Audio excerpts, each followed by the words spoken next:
We will have Sheikh Yusuf Estes talking to you next. And we will have a question and answer session after the program is over.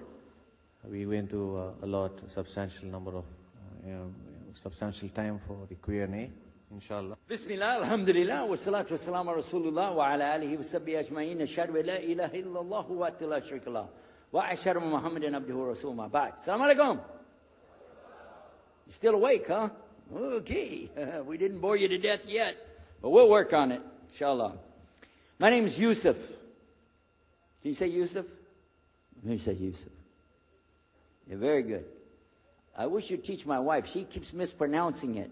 She calls me useless.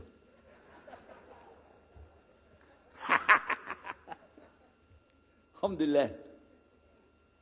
Now, how many of you were in the program today? I was teaching us, trying to teach about how to call the people to Islam called da'wah.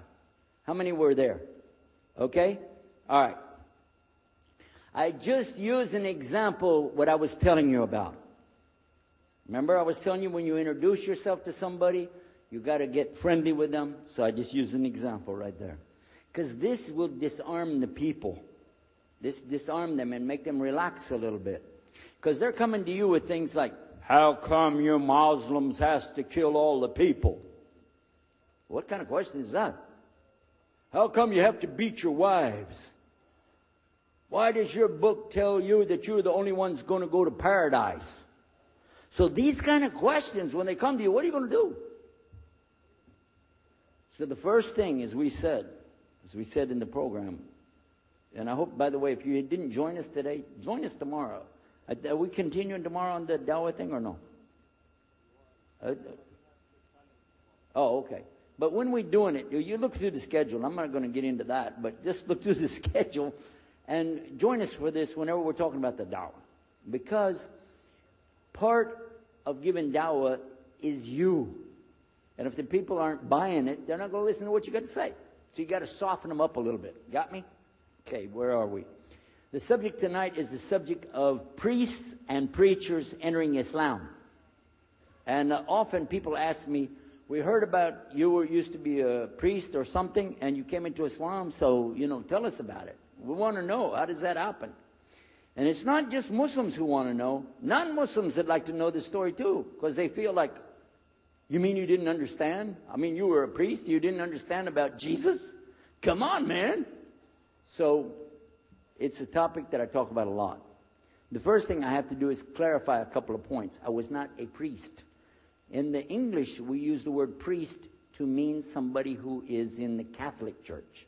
If you're not from the Catholics, if you're from the Protestants, then you don't use that term. We usually use the term, for instance, pastor, minister, preacher, reverend, and these are some of the titles. We came up with an awful lot of them because that's the way humans are, right? Give ourselves titles. So, I was a preacher and a minister of music. But it doesn't really matter, but just if you're talking to a Christian and you say a priest, he's going to say, oh my God, how is that? And when they find out, oh, you weren't a Catholic, well, that's a lie, then you weren't a priest. So I want to clarify that. As a matter of fact, I will tell you in my own estimation, I'm probably the least of the factions within this equation. Because there were so many other people that came into Islam the same time I did. That's why it takes a little bit of time to tell the story. But they asked me to tell it tonight, so we're going to do that. But I want you to listen carefully to realize what goes through the mind of a person that's not Muslim. Okay? And I usually start out by telling people that my father and I were both ministers, and both of us were also businessmen. In the reverse order. We were business first and preacher second. Got me? Because, well, as they say, business is business. And that's exactly how it worked. We operated mostly in Texas. We had a place in San Antonio, Houston, and also in the Dallas area. And we were very concerned about Christian conditions. So my father started something called Concerned Christian Centers. And basically, if you look at it from a material point of view, it was a place to sell stuff. But what we would do is take consignment things in. People could bring things into us, and then we would sell it and keep part of the money. And keep a lot of the money. But anyway, they would bring in what they make with their hands, arts and crafts. And a lot of old women, they like to sit around and make things, then they give it to us.